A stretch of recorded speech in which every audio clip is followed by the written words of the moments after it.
Espace TV, le 22h.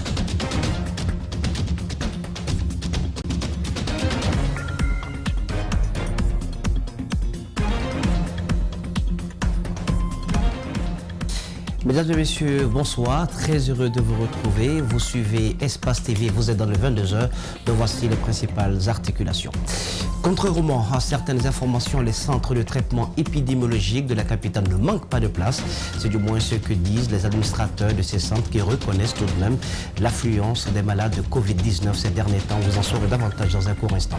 Et puis le chef de file de l'opposition guinéenne occupe le terrain après le diplomate américain Mamadou Sylla a reçu en audience ce mardi l'ambassadeur du Maroc en Guinée. Et puis notre grand angle de ce soir nous amènera dans la ville de Karamoko Alpha Moalabé où les autorités sont en guerre contre les produits prohibés à la consommation. Mais tenez-vous bien, elles sont confrontées à d'énormes résistances. C'est tout pour les titres. Bienvenue à toutes et à tous.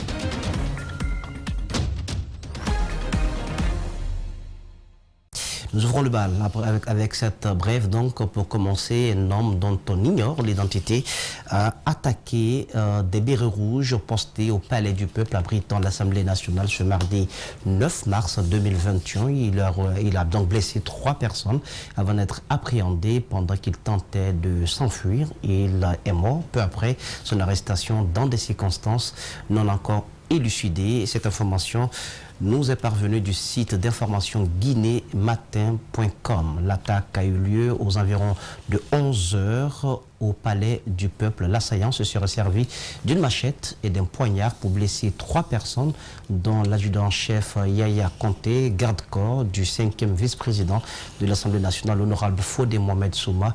Nous y reviendrons dans nos prochaines éditions d'information. Il y a certes de l'affluence dans les centres de traitement épidémiologique de Conakry, mais il n'y a pas un manque de place. C'est ce qui ressort du constat fait ce mardi par nos reporters qui ont sillonné certains centres de la capitale. Les administrateurs de ces lieux démentent les supposés manques de place relayés par certains médias de la place. Ils disent continuer à redoubler d'efforts pour lutter contre le coronavirus et Ebola à la fois, qui font l'actualité dans notre pays. Justin Leno, Alcini Camara. Au centre de traitement épidémiologique de Gbessia, le personnel soignant est visible et mobilisé. Ici, l'éventuel manque de place dénoncé par certains dans les centres de traitement épidémiologique CTP de Conakry ne serait pas une évidence. Peut-être que les gens ne comprennent pas la situation. Souvent, les patients viennent le matin dans les centres. Il se trouve qu'il y a des patients sortants. Donc, cette attente-là fait que certains disent non, qu'il n'y a pas de place. Même constat au CTP de Nongo et à Somfonia dans la commune de Ratoma où nous nous sommes rendus ce mardi. Quelques citoyens se rendent même dans ces lieux pour se faire vacciner contre la Covid-19, tel recommandé par les autorités sanitaires. Moi, je dirais aux Guinéens de se faire vacciner parce qu'il vaut mieux prévenir que guérir. Je ne vois pas en quoi on peut avoir peur pour se faire vacciner, surtout qu'il s'agit de ta propre santé. C'est une question de crise sanitaire à caractère mondial. Je pense que la lutte contre le coronavirus et Ebola, ça débute par les personnels d'abord. Il faut que les personnels sanitaires acceptent ici de donner ici la sensibilisation et comment faire l'utilisation des bavettes. Si la population est sensibilisée, je pense qu'ils vont accepter de se diriger vers les points de vaccination. La Guinée multiplie ses efforts pour empêcher la propagation du coronavirus et la fièvre hémorragique à virus Ebola. Mais le combat est loin d'être gagné. Affaire 100 kg de cocaïne, nos hommes en uniforme communiquent et ce n'est pas du tout donné. Les directeurs centraux étaient réunis ce mardi à Conakry pour conférer avec la presse. Presque tout a été débattu comme le souhaitaient les hommes en uniforme, de la présumée implication des officiers dans une affaire de cocaïne au rôle de la police judiciaire, de la sécurité routière. Les conférenciers se sont prêtés aux questions des journalistes sur place. Djibril-Ba, Abdoulaye Kamara. Il se retrouve pour expliquer à la presse les efforts entrepris par le département de la sécurité, mais aussi les difficultés auxquelles ils sont confrontés. Une occasion saisie par les hommes des médias pour relancer le dossier sur le détournement de la cocaïne. Alors que les indiscrétions font état de sa possible participation à l'affaire de cocaïne, le général Bafoué a nié récemment toute implication. La saisie a été faite par la BAC 10. Je crois la nuit, je ne retiens pas trop les dates, mais je crois que ça devait être la nuit du 5. La BAC 10, le coordinateur étant à son bureau, a été informé par le commandement de la BAC 10 et l'information lui a été donnée et on l'a mis devant les faits. Il m'a aussi informé. Le lendemain, nous avons rendu compte à qui de droit et en bref, il a été décidé d'orienter le dossier à la DPJ parce que c'est la DPJ, vous avez remarqué, dans ces derniers temps qui gère nos grands dossiers. Pour se munir de son passeport ou pour le renouveler relève d'un parcours de combattant. Mais la bonne nouvelle, c'est... On est en train de mettre maintenant en place le système de transfert des données électroniques à partir du centre d'enrôlement et jusqu'au niveau du centre de délivrance, c'est-à-dire d'établissement des passeports qui se trouve à Koléa ici. Keïta fait savoir par la suite qu'une délocalisation est en cours à Ratouma et à Matoto ainsi qu'à l'intérieur du pays. Ceci pour accélérer l'acquisition d'un passeport. Le comportement des policiers responsables souvent des embouteillages a été aussi évoqué. Tout agent de la police routière est muni de badge, comme moi. Vous voyez? Aucun usager de la route n'a le droit de donner un document à un policier qui n'a pas de badge. D'amples explications ont été également fournies sur l'obtention des cartes d'identité biométriques indispensables selon la police. Voilà ce qu'il fallait donc retenir de cette conférence de presse. Le chef de file de l'opposition guinéenne a reçu en audience ce mardi l'ambassadeur du Maroc en Guinée. Le rappel des liens entre les deux pays depuis l'indépendance de la Guinée. Il est aussi question des sujets pertinents de l'actualité. La synthèse des grandes lignes de cette rencontre avec Mamadou Sadio Baldé, Aboubakar Den Camara. Le Maroc d'hier sera celui de demain vis-à-vis de la Guinée, souligne le chef de file de l'opposition guinéenne. Le rappel d'un passé fructueux pour préparer les rapports de demain. Il faisait beaucoup de choses pour nous ici, mais à partir de notre essence, on a compris mieux encore que vraiment c'est l'ami qu'on connaît. Et hier, que c'est le même ami qui est là aujourd'hui et même demain aussi, c'est encore toujours, ils nous ont rassurés. Le Maroc est à la porte de l'Europe. Plusieurs jeunes Guinéens perdent la vie sans jamais réussir à atteindre leurs rêves. Le royaume tente de dissuader les candidats à l'immigration du peu qu'il peut.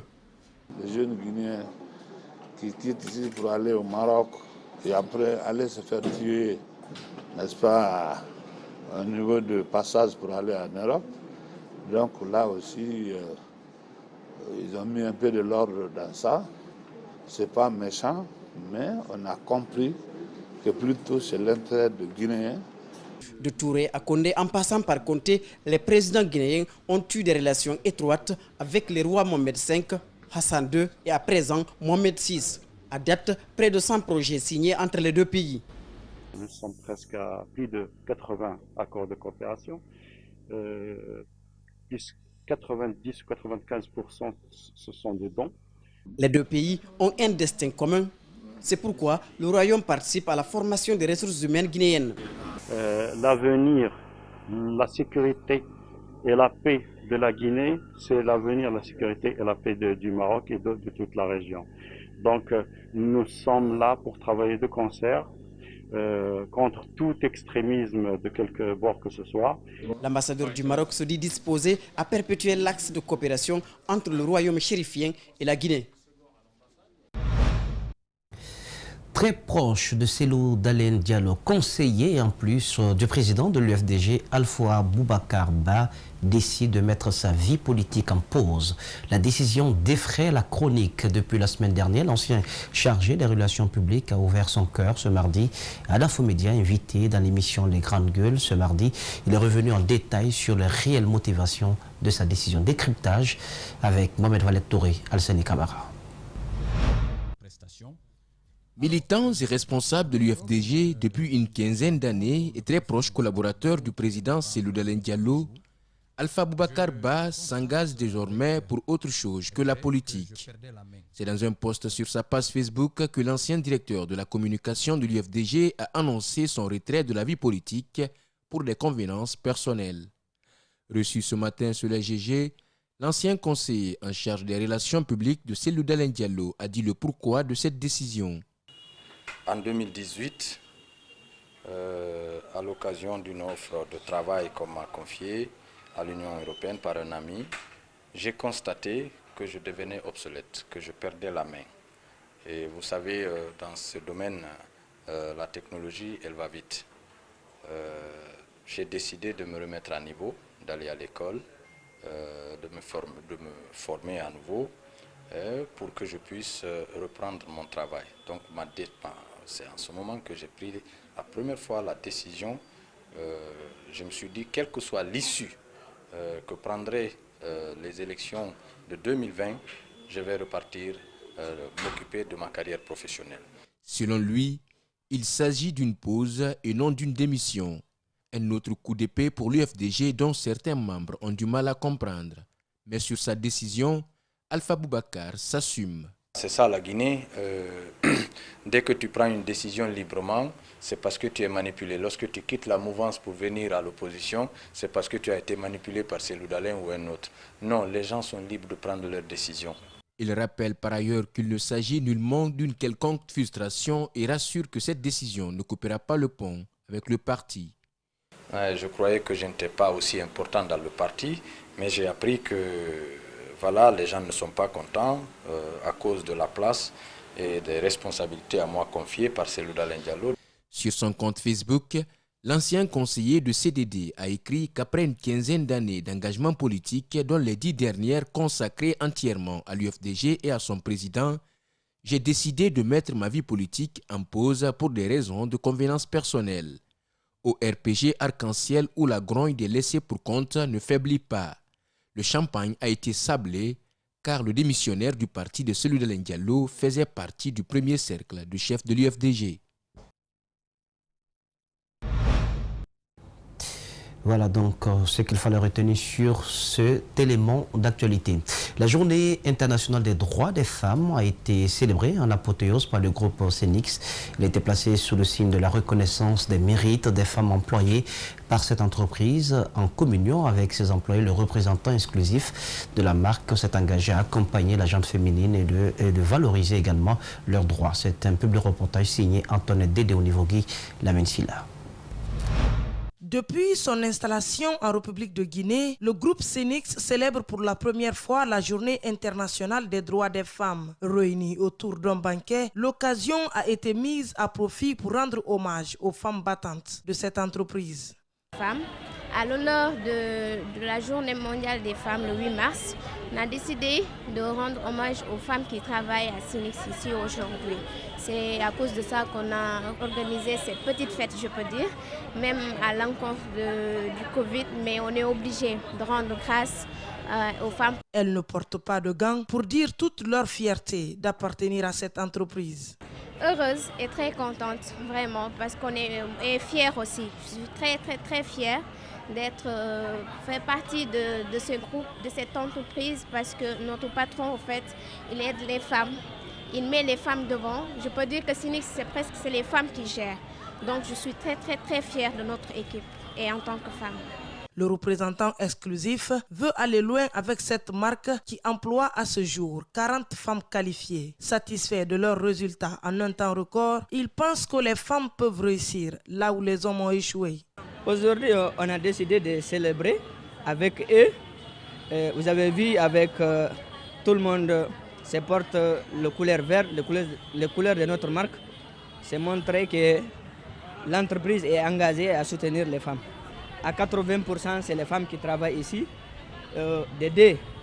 Si vous voyez que Cenix, dans moins de 2 ans, a pris tout le marché à 90%, ça veut dire qu'il y a la compétence, il y a la qualité, il y a le prix aussi qui défie tout concurrent et la qualité du service aussi. Surtout les femmes qui se battent au fond. Ces chiffres démontrent sans doute le rôle primordial qu'assument les femmes dans cette entreprise et à travers leur contribution et leur savoir-faire, indispensable dans la fourniture de meilleurs services à sa clientèle. Voilà, parlons toujours du 8 mars. Les femmes de la société Guiter SA ont célébré également dans les CMC de Dixine de la Minière cette journée. Elles ont profité pour offrir d'importants lots de matériel sanitaire dédiés exclusivement aux femmes. Les bénéficiaires s'en sont réjouis et ont rassuré de la bonne gestion du don. Djene Bemba Kolibali, Korea Bokourma. Chaque année, à l'occasion de la fête internationale de la femme, l'entreprise Guiter SA fait des dons à l'endroit de la couche féminine. Lundi, les femmes travailleuses de la Guinéenne de terrassement ont choisi les centres de santé de la Minière et de Dixine. Pendant la remise, des conseils ne manquent pas à l'endroit des donatrices. Nous, les femmes de Guiter, voulons participer à notre manière cette journée qui magnifie la femme en venant assister ces 2 centres de santé en leur offrant des kits sanitaires, d'une couveuse, d'un ballon de réanimation, d'une boîte d'accouchement, d'un lit d'accouchement, des sacs d'omo, des baignoires pour bébés. Au centre médical communal de la Minière, les dons ont été reçus avec beaucoup de satisfaction. Le directeur général du dit centre a mis l'occasion à profit pour rendre un vibrant hommage aux femmes. L'offre qui vient d'être faite, ce n'est pas étonnant de notre égard. Car la femme qui met l'enfant au monde, c'est la femme qui apprend l'enfant à faire la propriété, à connaître l'hygiène. Si à une telle date grandiose, la femme arrive à témoigner un tel acte, ce n'est que vraiment un geste grandiose. De là-bas, ce fut le tour du centre de santé de Dixine d'accueillir Guiter. Par rapport à la prise en charge de nos femmes et de nos enfants, nous nous réjouissons de la réception de ce matériel, tout en vous garantissant qu'ils seront utilisés à bon escient. Les heureux bénéficiaires ont remercié la société Guiter SA pour son soutien à leur endroit et exprimé le souhait de voir ce genre d'initiative continuer dans le pays. Les droits des femmes, nous les célébrons toujours à l'occasion donc de cette journée internationale. Les animatrices et présentatrices de la radio Espace Kakandé ont animé une conférence de presse dans l'enceinte de la dite radio. Au cours de la cérémonie, plusieurs thématiques ont été débattues par les femmes. Fatmata Bailaou Ba, Aïssato Kesso-Diallo. C'était en présence des femmes leaders, des élèves des différents établissements de la commune urbaine de Boké que cette conférence de presse s'est tenue.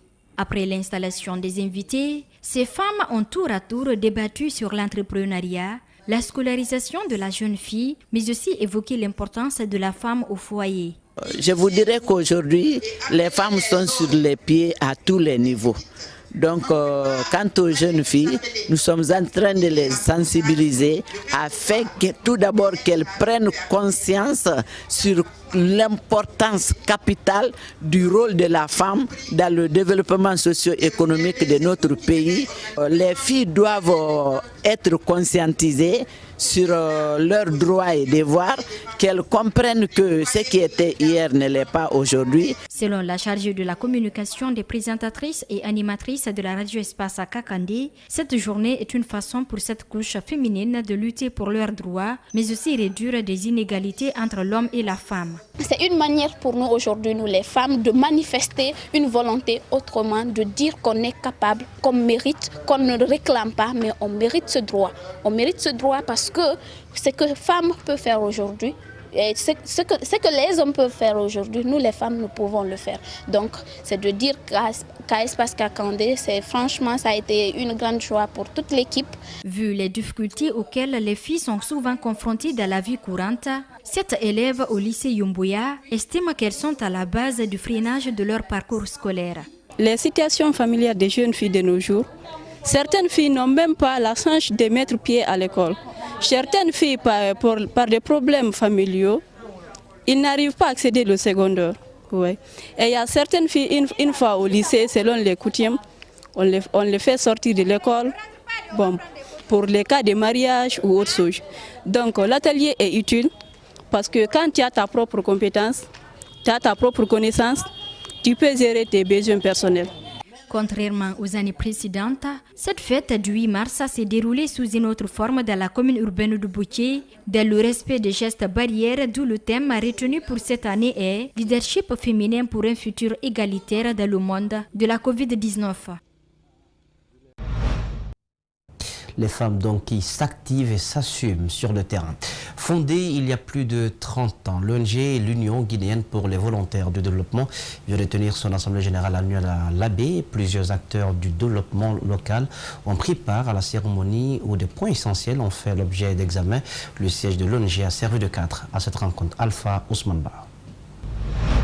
L'Assemblée générale annuelle de l'Union guinéenne pour les volontaires du développement s'est tenue à Téligé, dans le quartier Kouligara, où se situe le siège de l'ONG. Le conseil d'administration et la direction exécutive de l'UGVD sont marqués après avoir passé en revue tous les points. Les projets que nous avons revisités sont au nombre de 3. Nous avons le projet Osiwa, nous avons le projet FNS et nous avons un troisième projet pour lequel nous sommes un projet service financier. On a présenté les activités, le rapport technique et le rapport financier, que l'ensemble des participants membres de l'ONG IGVD ont posé des questions et on a échangé autour de toutes les activités, que ce soit activités techniques et activités financières, et les gens dans l'ensemble ils sont satisfaits. Une cinquantaine de participants et animateurs ont été conviés par l'IGVD. Ils s'en sortent heureux après les débats qui ont abouti à un consensus. Ça a été quand même des présentations remarquables et acceptables. Dans ce sens, nous pouvons dire qu'avec l'allure dont vont les choses, que l'IGVD aura des générations qui vont relever le défi, comme l'ont fait d'autres. L'essentiel des points ont été discutés et ce que je retiens surtout, c'est que l'équipe est parvenue à un consensus. Parce que lors d'une assemblée, il y a beaucoup de débats, mais l'essentiel c'est de s'accorder sur les différents points et on y est arrivé. Donc ça s'est très bien passé. L'Union guinéenne pour les volontaires du développement a aujourd'hui plus de 3 décennies d'existence. Les membres fondateurs de l'UGVD ont mis l'occasion à profit pour rappeler les souvenirs. L'UGVD, c'est l'une des premières ONG nationales de Guinée, fondée après le discours-programme du 22 décembre 1985 déclaré par le feu général Lansana Conté. C'est suite à ce discours que nous, anciens fermiers des FAPA de la République, les fermes agro-pastorales d'arrondissement, en se sentant un peu mis à l'écart, licenciés de la fonction publique, qu'on s'est réorganisé en association pour mettre en place l'Union guinéenne des volontaires du développement. Actuellement, l'UGVD est en partenariat avec le projet d'appui agricole. Dans ses activités, il y a la mise en place d'une coopérative des femmes productrices de fonio à l'Abbé. Et un autre projet vient de prendre fin avec le Fonds mondial dans le cadre de la lutte contre le paludisme dans la zone de Pita. À cela s'ajoute la restauration des sols à travers l'OMVS en partenariat avec l'AVGRN. Parlons à présent du congrès électif de la Confédération africaine de football prévu le 12 mars à Rabat au Maroc. Alors que 5 candidatures étaient retenues, il ne reste plus que la candidature du Sud-Africain. 3 se sont rétractées sur proposition de la FIFA à temps pris et le président actuel est écarté de la course pour corruption dans sa gestion antérieure. Rencontré ce matin par l'une de nos équipes, le consultant Tierno Seydou Diakite a dénoncé l'ingérence de la FIFA dans les affaires de la CAF. Alseni Bari, Mamadou Boiba, Yacouba Traoré.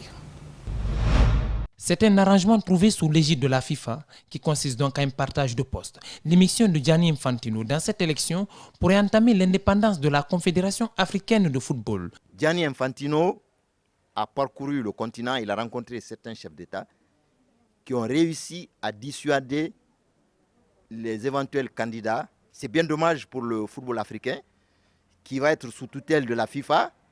C'est une colonisation qui ne dit pas son nom. Et moi, je déplore le silence coupable de nos dirigeants qui ont accepté de jouer le jeu de Gianni Infantino. En lieu et place d'une élection, Motsepe sera désigné président de la CAF par acclamation. Dès lors, on est en droit de s'interroger sur le futur de la CAF, estime Tierno Seydou Diakite. Bon, moi, ce n'est pas une élection, ça. Il va être désigné par acclamation. Et justement, ça pose le problème. La CAF a certaines revendications vis-à-vis des compétitions internationales, vis-à-vis des droits télé, vis-à-vis d'autres problèmes.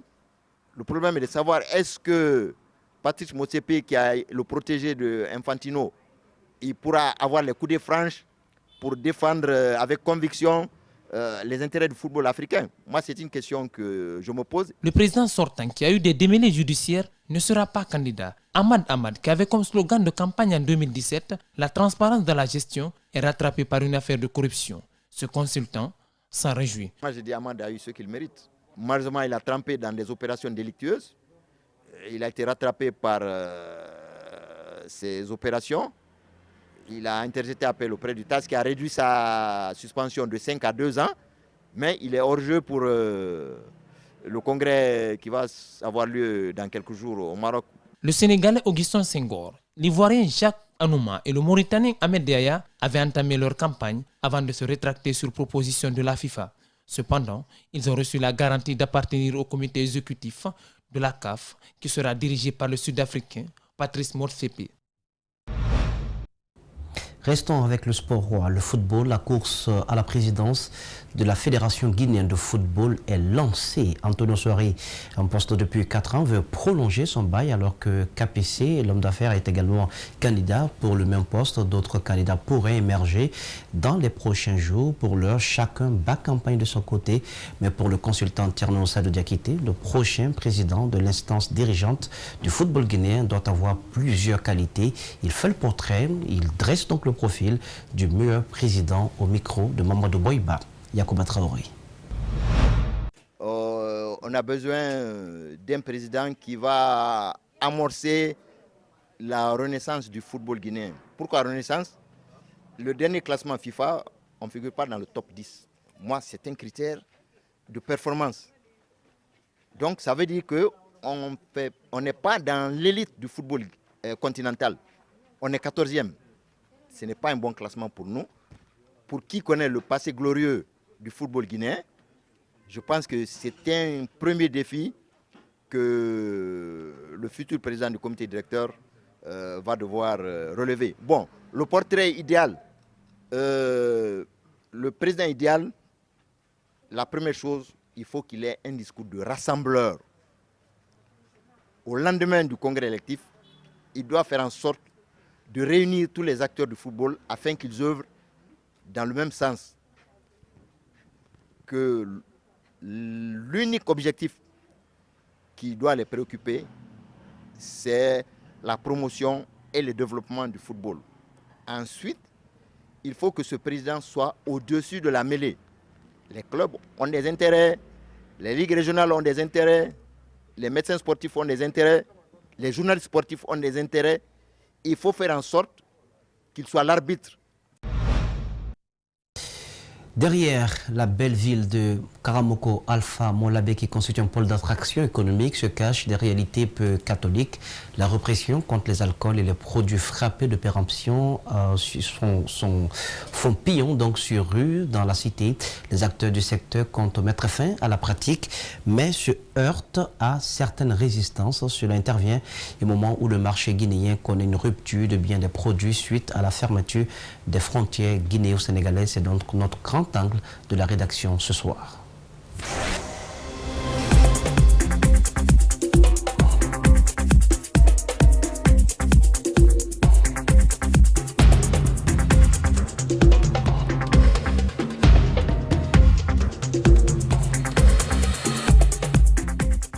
Des alcools durs et frélatés qui ont connu une forte consommation en Guinée sont en phase d'être retirés des marchés. D'autres produits alimentaires périmés sont ciblés également par l'opération coordonnée par la direction préfectorale du commerce. Des quantités importantes de produits de toute nature sont stockés dans un magasin quelque part au quartier administratif de l'Abi. Cette quantité que vous avez vue est composée de vodka, de tabac, de gin, de calao et ainsi de suite. Donc il y a également d'autres produits alimentaires que nous avons saisis sur le marché. Et il est important de souligner que nos agents sont quotidiennement sur le terrain pour débarrasser nos marchés des produits impropres à la consommation humaine. Au grand marché de l'Abi, qui fait partie des attractions économiques les plus importantes du pays, les commerçants abordent peu ou presque pas le dossier des produits frappés de péremption. Devant un micro de la presse, il fuit ou rumine de colère. La Chambre régionale du commerce de l'Abbé s'associe toutefois au service déconcentré de l'État pour extraire du marché les produits impropres à la consommation. Et Amadou Daka Diallo, son président, dit œuvrer chaque année pour incinérer des produits périmés. Beaucoup d'années, on est en train de lutter contre le produit périmé. Donc chaque année, on regroupe avec le Qualité Norme beaucoup de produits périmés. S'il y a le problème de périmé, normalement, on doit zéter. Mais comment? Chaque fois, on dit le commerçant, si tu as de marchandises, si tu as un secteur de marchandises, ce n'est pas bon de garder longtemps. Il faut vérifier la date. Si ça reste 3 mois ou 2 mois, il faut débloquer ça derrière le magasin, puis envoyer ça devant. On sensibilise la population. Chaque année, on brûle de marchandises périmées. À défaut des marchands dont les produits ont été saisis à travers la ville, l'association des jeunes commerçants pour le développement de l'Abbé suit de près la répression. Elle en parle de temps en temps avec tous les contours. Le problème des produits périmés sur le marché est toujours discuté au sein de l'association et il y a des sensibilisations au niveau des commerçants pour essayer de faire en sorte que le produit périmé ne se retrouve pas dans leur magasin. Donc, au fait, ce qui fait que ces produits se retrouvent de plus en plus au niveau du marché, c'est quelque part aussi la cherté de la vie qui est en train de monter, la fermeture des frontières. Donc, ça fait que le commerçant, il n'a pas le moyen d'écouler rapidement ses produits. Et vous savez, en Guinée ici, il n'y a pas des entreprises où tu peux payer, lorsque c'est expiré, tu ramènes, on te rembourse à un prix ou bien on te change la marchandise. Le commissariat central de l'Abbé participe activement à la saisie des produits au quotidien. Mais l'opération effectuée jusque-là ne s'est pas faite sans résistance dans certains endroits. Ces produits frélatés, chicha et autres, au niveau préfectoral ici, on a jugé utile de travailler avec le contrôle de qualité, qui est un service déconcentré de la direction préfectorale du commerce. Ça, c'est tout juste pour éviter les bavures. Quand tu es avec les spécialistes, eux, ils savent quel produit il faut saisir et quel produit il ne faut pas mettre touché. C'est en ce sens que j'ai formé une équipe et la mission a abouti. Vous avez vu le résultat. Juste une saisie ou bien il y a des arrestations derrière? Bon, ça c'est pour un départ. Il y a eu, je crois, des pénalités infligées aux auteurs, aux propriétaires de ces différentes marchandises. Ça, c'est une réglementation au niveau de la direction préfectorale du commerce. Maintenant, il y a un appel qui a été lancé à toute la population, aux détenteurs, parce qu'ils ont réussi à garder des stocks dans les périphéries. Dès qu'ils ont su que la police est sur le terrain, ils ont gardé beaucoup de stocks dans les quartiers périphériques de la ville. Présentement, je suis en collaboration avec la Direction nationale des crimes organisés, qui ont des oreilles et des yeux partout. Et bientôt, il y aura d'autres saisies. Bon, pour le début, il y a certains qui ont failli résister.